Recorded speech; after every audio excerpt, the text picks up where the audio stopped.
নমস্কার দর্শক মণ্ডলী, আপনার প্রিয় চ্যানেল নিমতিতা দর্শনে আপনাকে স্বাগত। বন্ধুরা, এই মুহূর্তে কেন্দ্রের অষ্টম বেতন কমিশন নিয়ে চর্চা তুঙ্গে। পশ্চিমবঙ্গের সরকারি কর্মচারীরা কি তবে অষ্টম বেতন কমিশনের সুবিধা পাবেন? কেন্দ্রের এই সিদ্ধান্তের প্রভাব কি আমাদের রাজ্যে পড়বে?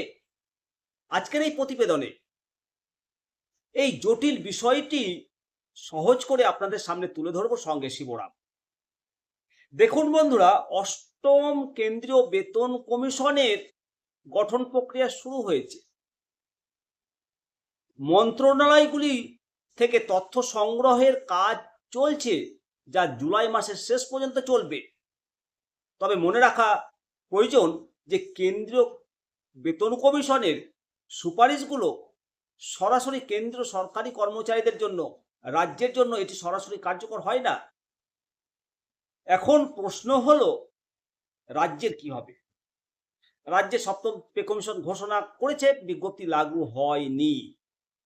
পশ্চিমবঙ্গ সরকার যখন নতুন বেতন কাঠামো বা রোপা সংক্রান্ত কোনো সিদ্ধান্ত নেন, তখন তারা রাজ্যের আর্থিক পরিস্থিতি এবং সরকারের নিজস্ব সিদ্ধান্তের উপর ভিত্তি করে তা করে।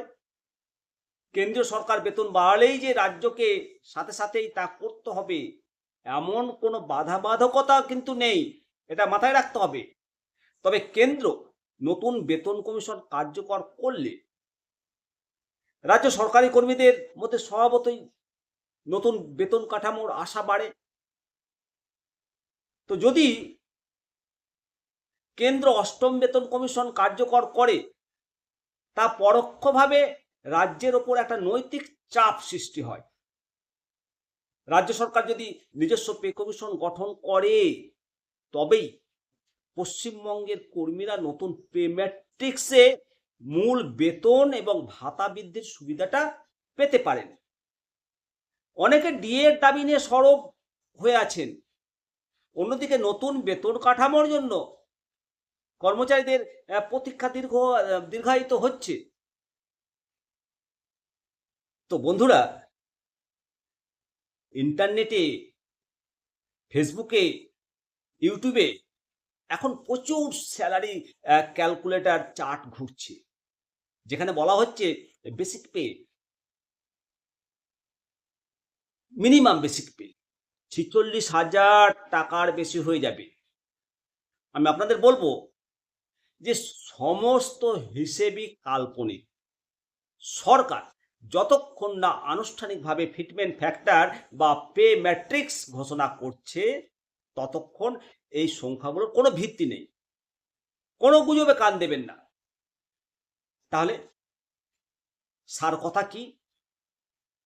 কেন্দ্র তার পথে চলছে, রাজ্য তার নিজস্ব নিয়ম এবং আর্থিক সঙ্গতি অনুযায়ী সিদ্ধান্ত নেবে। তবে অষ্টম বেতন কমিশন কার্যকর হলে রাজ্যের সরকারি কর্মীদের দাবি আরো জোরালো হবে, এতে কোনো সন্দেহ নেই। আপনার কি মনে হয়? আপনি কি মনে করেন? পশ্চিমবঙ্গ সরকার কি অষ্টম বেতন কমিশনের আদলে নতুন পে কমিশন দেবে? অষ্টম পে কমিশন আদলে কি পে কমিশন হওয়াটা উচিত? অবশ্যই বন্ধুরা, নিচে যে কমেন্ট সেকশনটা আছে সেখানে আপনার মতামত দিন, আর বেশি বেশি করে শেয়ার করুন। ভালো থাকবেন। আসুন সবাই মিলে বলি বন্দে মাতারাম, জয় হিন্দ, ভারত মাতা কি জয়।